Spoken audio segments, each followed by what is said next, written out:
Olá, amigos, amigas e irmãos de caminhada no Evangelho de Jesus. Meu nome é Pedro Romualdo, mas antes de iniciarmos os nossos estudos, gostaria de convidar a todos para uma prece inicial.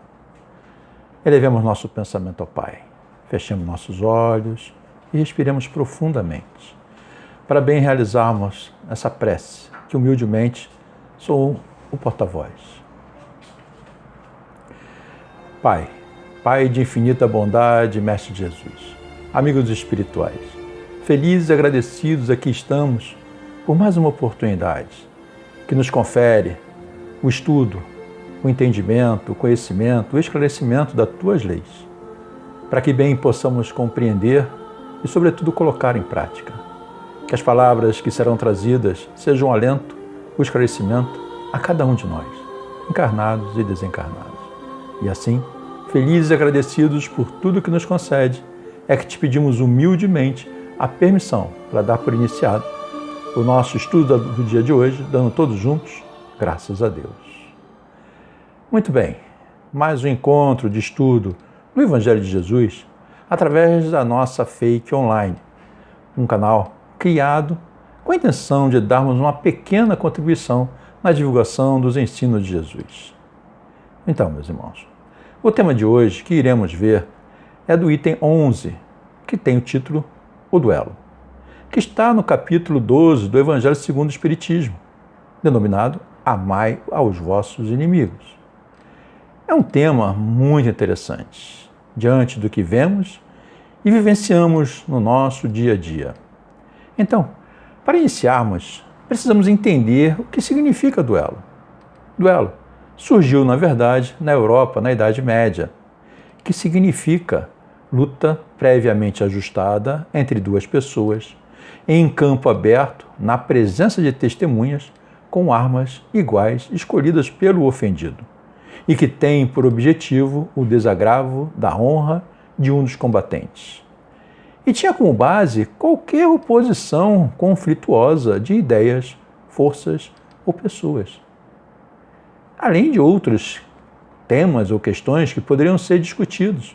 Então, o ponto de honra em matéria de duelo se vinculava ao orgulho e à vaidade, as duas chagas, meus irmãos, duas chagas da humanidade. Vale destacar que no Brasil a prática do duelo era proibido e teve um capítulo específico no Código Penal de 1890, mas isso não impedia a realização dos duelos, mesmo que os participantes depois fossem responder um processo. No início do século XIX, os duelos foram extintos. O ferimento provocado pela espada, que antes era sinal de vitória, passou a ser substituído pelos sinais dados pelo árbitro. Daí, a introdução da esgrima nos Jogos Olímpicos, que se deu na sua primeira edição na Era Moderna, em Atenas, 1896. Vemos no Evangelho segundo o Espiritismo que o duelo, que remonta aos tempos dos barbáries, os quais o direito do mais forte constituía a lei, e desaparecerá por efeito de uma melhor apreciação do verdadeiro ponto de honra. E à medida que o homem for depositando fé e compreensão na vida futura. Então vamos fazer a leitura desse item 11 do Evangelho segundo o Espiritismo, para que nós possamos entender um pouco mais. Duelo.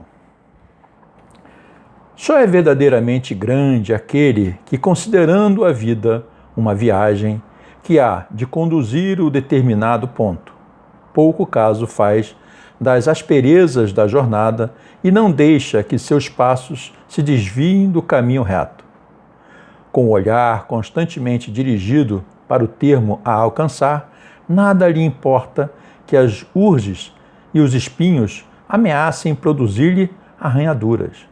Umas e outros lhe roçam a epiderme sem o ferirem, nem impedirem de progredir na caminhada.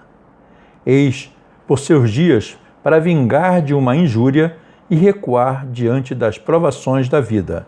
É sempre um crime aos olhos de Deus. Vejam a importância que é. Mas ele continua, E se não fosses, como sois, iludidos pelos vossos prejuízos, tal coisa seria ridícula e uma suprema loucura aos olhos dos homens. Ou seja, uma briga, discussões, às vezes por coisas muito pequenas, sem valor. E ele continua: há crimes no homicídio em duelo. A vossa própria legislação o reconhece. Ninguém tem o direito, em caso algum, de atentar contra a vida de seu semelhante. É um crime aos olhos de Deus, que vos traçou a linha de conduta que tendes de seguir. Nisso, mais do que em qualquer outra circunstância. Sois juízes em causa própria. Lembrai-vos de que somente vos será perdoado, conforme perdoardes. Pelo perdão vos acercais da divindade. Pois a clemência é irmã do poder. Enquanto na terra correr uma gota de sangue humana, vertida pela mão dos homens, o verdadeiro reino de Deus ainda se não terá implantado aí, reino de paz e de amor, que há de banir para sempre do vosso planeta a animosidade, a discórdia, a guerra. Então, a palavra duelo somente existirá na vossa linguagem como longínqua e vaga recordação de um passado que se foi. E ele ainda chama atenção para um outro ponto. Amigos, lembrai-vos desse preceito, amai-vos uns aos outros. E então, a um golpe desferido pelo ódio, respondereis com um sorriso, e a ultraje com o perdão. E ele faz uma pergunta muito interessante. Dar-se-á, ao criar-vos, Deus vos outorgou o direito de vida e de morte uns sobre os outros? Claro que não. Essa primeira leitura, ainda que resumida do que é o item, dá a nós a interpretação, a visão de que quando se tem um bom entendimento, o caminho, ainda que tortuoso, provocado, não nos faz fugir, não nos faz buscar vingança, ódio, raiva, coisas que, pelo nosso estudo no Evangelho, se percebe claramente que não se tem mais como continuar nessa forma, né? Vemos ainda no Livro dos Espíritos, no capítulo que trata da lei da destruição, um dos preceitos morais outorgados por Jesus para a nossa evolução. O Espírito de Verdade traz importantes assertivas quanto ao duelo, afirmações um tanto válidas, atualmente podendo ser extraído especificamente das respostas das questões 757 a 759. Se não vejamos, pode-se considerar o duelo como um caso de legítima defesa? Será? Resposta dos amigos espirituais: não. É um assassínio e um costume absurdo, digno dos bárbaros, com uma civilização mais adiantada e mais moral. O homem compreenderá que o duelo é tão ridículo quanto os combates que outrora se consideravam como o juiz de Deus. É interessante a gente perceber que eles se pautavam na questão de um entendimento que isso era permitido por Deus. Olha a questão bárbara realmente naquela ocasião. E até, digamos assim, requintada. Existia um padrinho, existia testemunha, existia a escolha da arma, mas que geralmente quem escolhia era o que se sentia ameaçado e que geralmente conhecia bem do uso daquela arma. Na pergunta 758, ele completa: poder-se-á considerar o duelo como um assassínio por parte daquele que, conhecendo a sua própria fraqueza, tem a quase certeza de que sucumbirá? Aquele que escolhe, que vai, poderá morrer, poderá sucumbir. É chamado como um suicídio. Olha a questão. Quanto envolvimento naquela ocasião e que não se davam conta. 758A. E quando as probabilidades são as mesmas para ambos os duelistas, haverá assassínio ou suicídio? Um e outro. Assassínio, poderíamos dizer como homicídio. que traz realmente essa questão. Vemos que à época da codificação, então, havia sinais de prática abominável, onde os espíritos superiores trataram do assunto e classificaram o ato como suicídio e homicídio. Felizmente, essa prática foi extinta no atual momento evolutivo da humanidade. Por outro lado, devemos observar que nos tempos atuais o duelo se faz de forma diferente, sem a espada, a pistola ou outra arma para limpar a honra. Hoje o duelo, que atenta contra a vida, ainda é oriundo de condutas e temperamentos descontrolados, violentos, coléricos e até sanguíneos das criaturas. Naquela época em que tais comportamentos e atitudes eram comuns ou tolerados, ou seja, eram justificáveis. Porém, não nos enganemos, meus irmãos. No momento atual, em pleno século XXI, ainda estamos vivendo o exercício do duelo. Só que de modo disfarçado e de várias formas, onde esquecemos os ensinos de Jesus, que dizia: amai-vos uns aos outros. Esquecemos disso. Ou não praticamos conforme seus ensinamentos. Infelizmente, o duelo oriundo da ignorância humana, ignorância no sentido de conhecimento, ainda mais de 2000 anos da vinda de Jesus, ainda desconhecemos as leis de Deus. Ainda temos que estudar muito, compreender muito, colocar em prática esses ensinos de Jesus que trouxeram ricas informações, mas temos dificuldades. Ainda está efetivamente presente em nós, mesmo que de uma forma velada.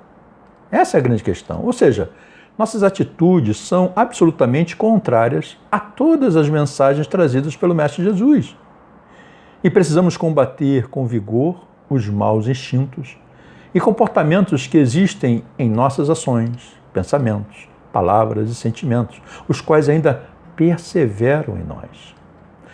Precisamos nos policiar quanto aos ensinos e lições proporcionadas pelos espíritos elevados de maneira tão amorosa e caridosa. Vale lembrar, no capítulo 25, Tolerância, do livro Pensamento e Vida, de Emmanuel, que nos alerta para o fato de que pedir que os outros pensem com a nossa cabeça, seria exigir que o mundo se adaptasse aos nossos caprichos, quando é nossa obrigação adaptar-nos com dignidade ao mundo dentro da firme disposição de ajudá-lo. E é interessante que também na pergunta 348 do livro O Consolador, o próprio orientador de Chico Xavier, Emmanuel, ele faz uma outra observação muito interessante.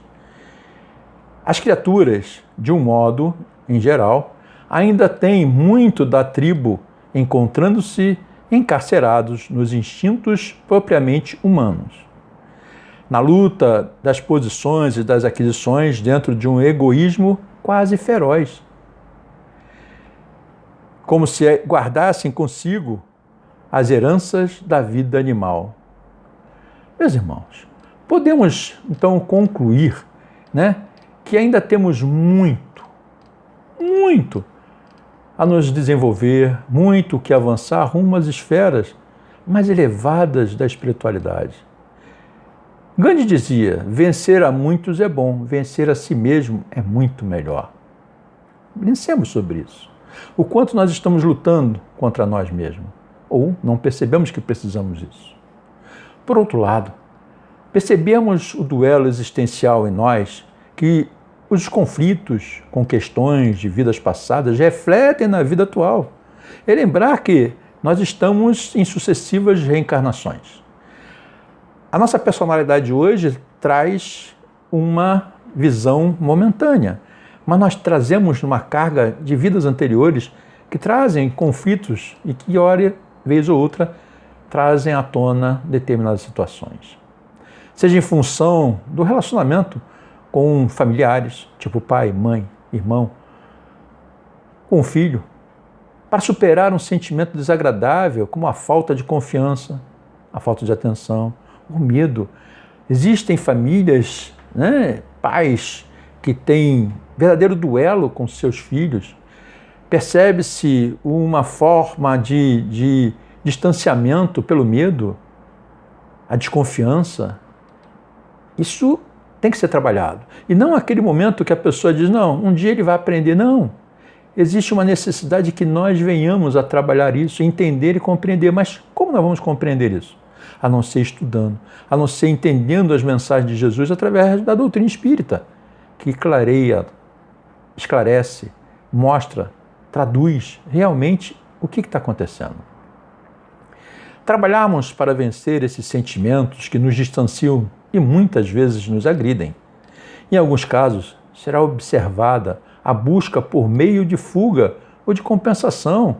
Quantos se utilizam para fugir dessa realidade, não querendo enfrentar, não querendo compreender, usam meio de fuga ou compensação, como o álcool, as drogas, atitudes ou rejeições, aquele comportamento que é um tormento. Podemos lembrar sobre uma questão, a ética e moral. Quanto de nós traz de vidas anteriores questões que nos afetam? O que é a ética? A ética é o conjunto de valores e princípios. E a moral? A moral é o conceito do certo e errado.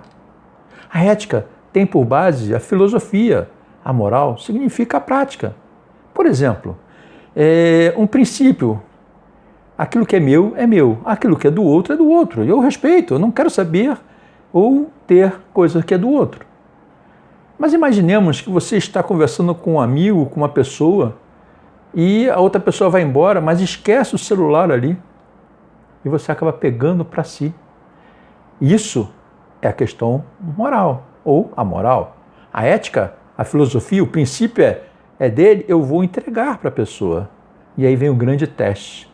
A luta do eu superior e o eu inferior. Não é fácil, não é simples.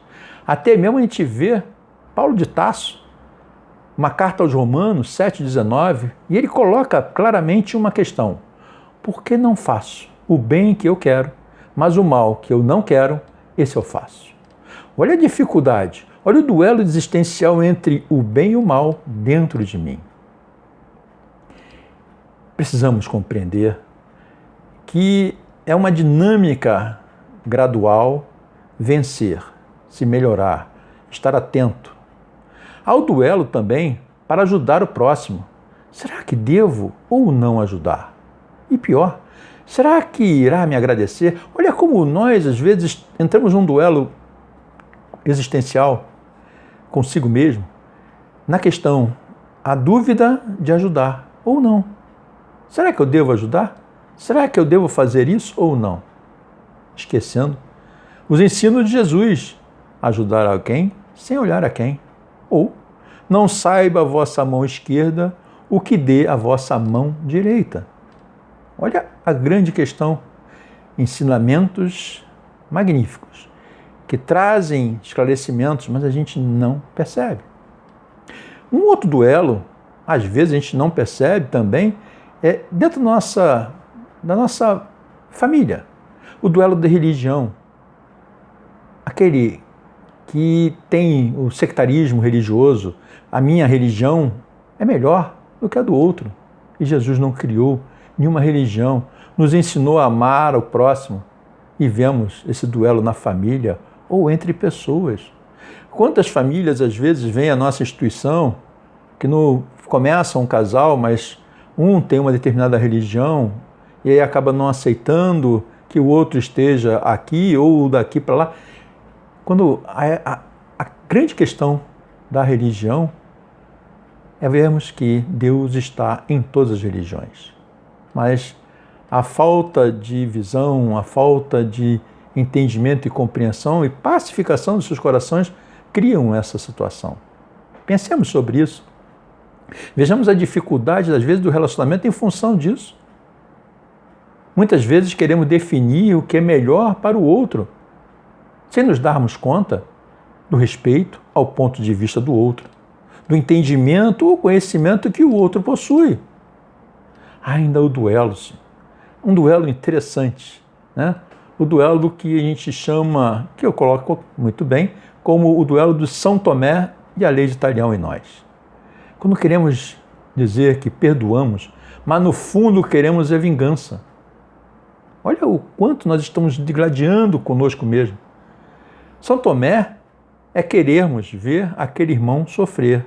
E na lei de Talião, ver ele passar pelo mesmo problema que gerou em mim, ou olho por olho, dente por dente.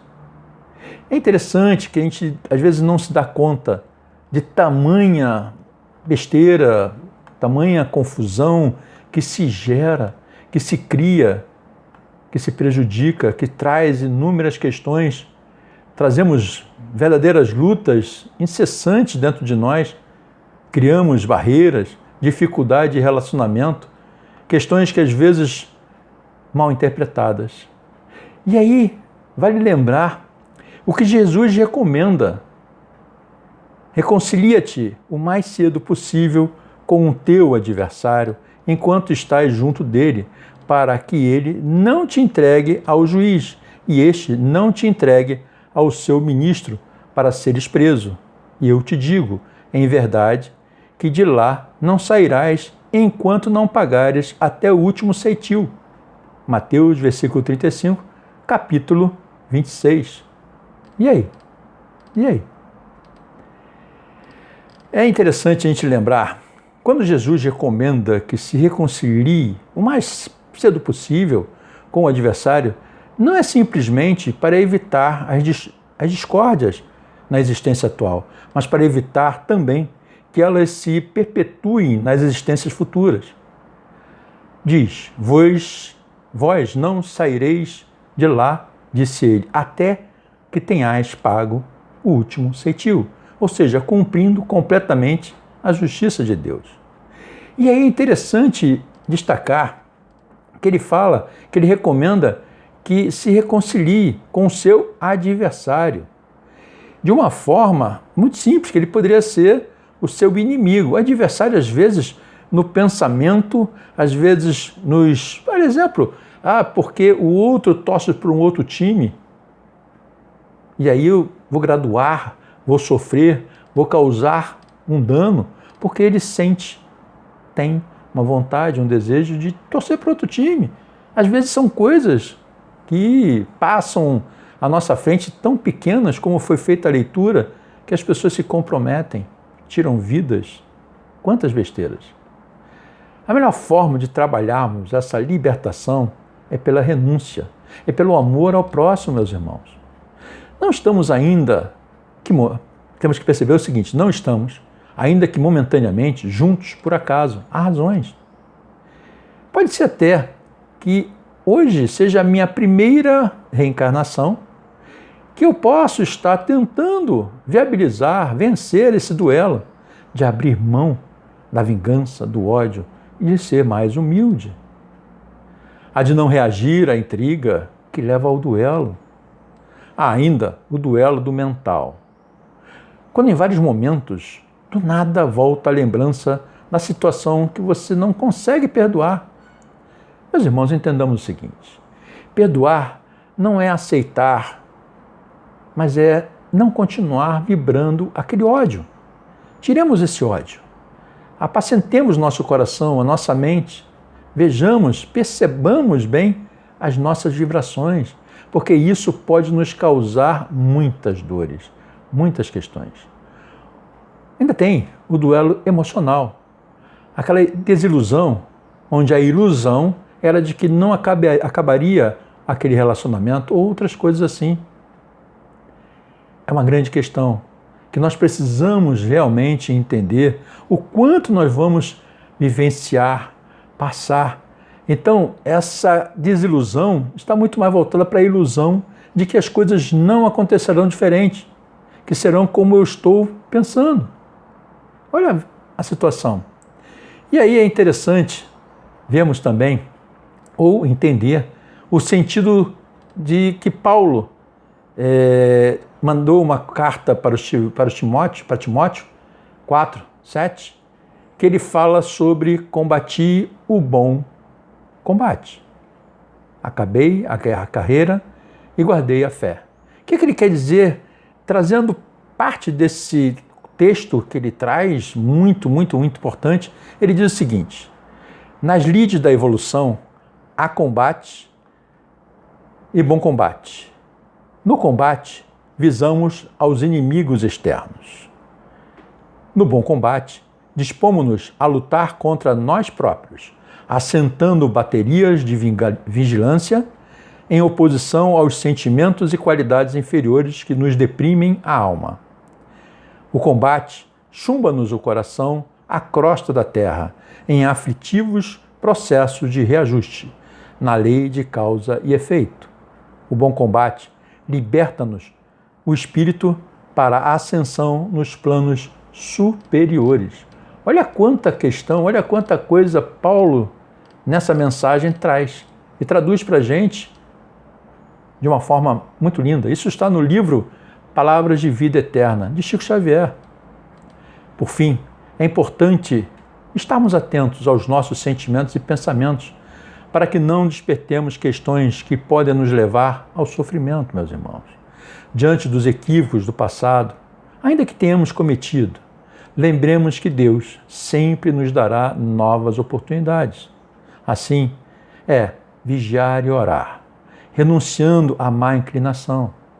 Deus nos concede inúmeras oportunidades e uma delas é o processo reencarnatório. É a oportunidade de repararmos, de corrigirmos, de melhorarmos o nosso processo evolutivo. Essa bênção deve ser muito mais bem observado, trabalhado. Como disse, dá trabalho, não é simples. Vencer a si mesmo exige empenho, boa vontade, dedicação, força, determinação. Pensemos sobre isso. Pensemos muito nessa oportunidade que Deus nos concede. Ainda que muitas vezes venhamos a sofrer ou não entender o porquê estamos passando, vivenciando aquilo, mas precisamos parar e entender que nada acontece por acaso. Esse duelo que nós estamos fazendo, praticando em nós, muitas vezes desapercebidos, precisamos fazer como Jesus colocou: orar e vigiar. Vigia teus pensamentos, tuas atitudes, teus sentimentos, tuas palavras, tuas ações para conosco, para com o nosso próximo. O que nós queremos de melhor? Lembrando que o maior ensinamento de Jesus foi: ama-te. Ama-te e ama ao teu próximo. Isso é importante, nós entendermos e praticarmos. Espero ter passado a mensagem sobre o duelo, o quanto nós precisamos compreender. Para finalizar, antes de nós fazermos a nossa prece, eu gostaria muito de agradecer as pessoas que têm nos ajudado com as suas doações ou comprando produtos na cantina, na livraria, bazar, doando inclusive produtos para o nosso bazar para serem vendidos. Estamos chegando no final do ano, né? E é importante a todo instante, não precisa ser só no final do ano, a todo instante é importante a colaboração. Por quê? Porque somos uma instituição sem fins lucrativos, vivemos de doações para pagarmos os altos custos de manutenção da casa, como água, luz, empregados, encargos e outros. O nosso site, que é www.fake.org.br, vocês verão as nossas atividades e como nos ajudar. Ajude-nos. Ajude-nos a ajudar o nosso próximo. E agora, para encerrar, vamos fazer a nossa prece de encerramento. Convido mais uma vez vocês a fecharem seus olhos, a respirarem profundamente e elevarem seus pensamentos ao Pai. Obrigado, Pai amado. Obrigado, Mestre Jesus. Obrigado, amigo da espiritualidade, por mais esse momento, essa oportunidade sagrada que nos concedeste. Que essas energias regenerativas, balsâmicas, possam refletir no nosso íntimo, no nosso pensamento, nas nossas ações, para as nossas reflexões, para a nossa transformação, para a nossa melhora e nossa elevação. Que essas energias também possamos ser os condutores a tantos e tantos irmãos que se encontram em asilos, orfanatos, presídios, debaixo de pontes, em hospitais, para serenar, para acalmar, para esclarecer. Aqueles irmãos que estão sofrendo a perseguição, o medo, a fome. Aqueles irmãos que gostaríamos muito que estivessem tendo esse conhecimento, esse esclarecimento. Aqueles irmãos que recentemente desencarnaram em qualquer lugar do planeta, possam ter sido conduzidos a um hospital espiritual, acolhidos. Aqueles irmãos que aqui ficaram com um sentimento de dor e de perda, que possam ser abraçados, que possam entender que nada acontece por acaso, que entendam os desígnios de Deus. E assim, felizes e agradecidos por tudo que nos concede, é que te pedimos humildemente a permissão para dar por encerrado o nosso trabalho dessa reunião, dando todos juntos, graças a Deus. Obrigado a todos, fiquem em paz, que Deus os abençoe e um beijo no coração de vocês. E obrigado.